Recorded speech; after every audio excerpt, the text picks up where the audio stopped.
Hi everyone, Comic Reviewer here.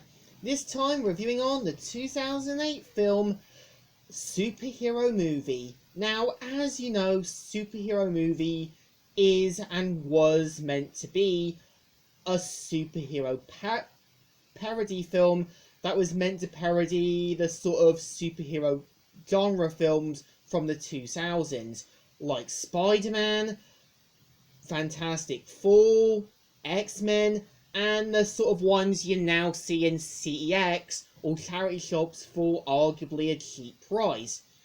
Now, what's actually interesting is the person who directed the film was Greg Mason, who also did written the films Scary Movie 3 and 4, as well as doing Hangover Part 2 and 3.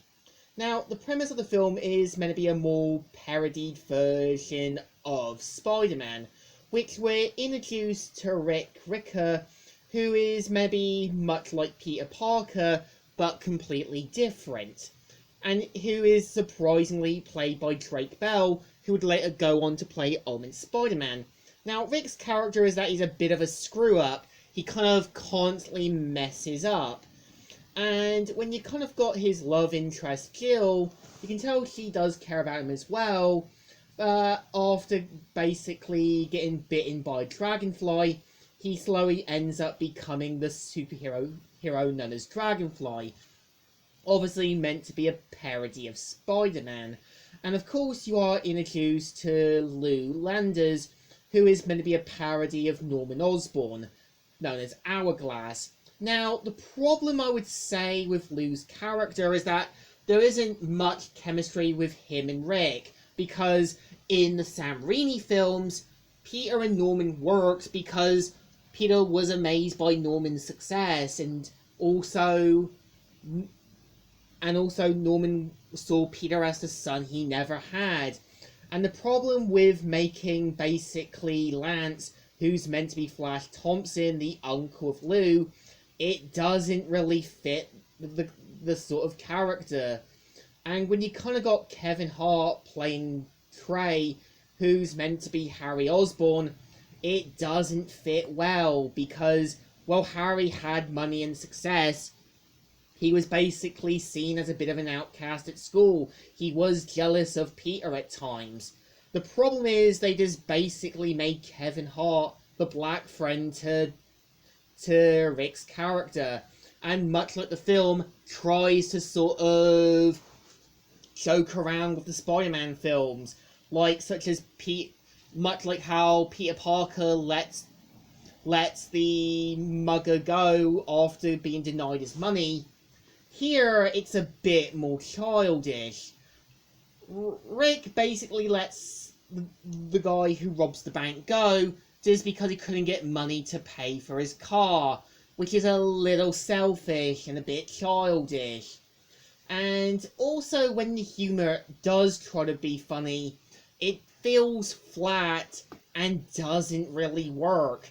I feel like when you've got Xavier and the school, it doesn't really feel like it should have been added in, and you could have had a more parodied version of the X-Men. Hell, even the boys in the comics had their own parody of the X-Men known as the G-Men. And when you kind of got the Human Torch being thrown in, he feels a bit out of place.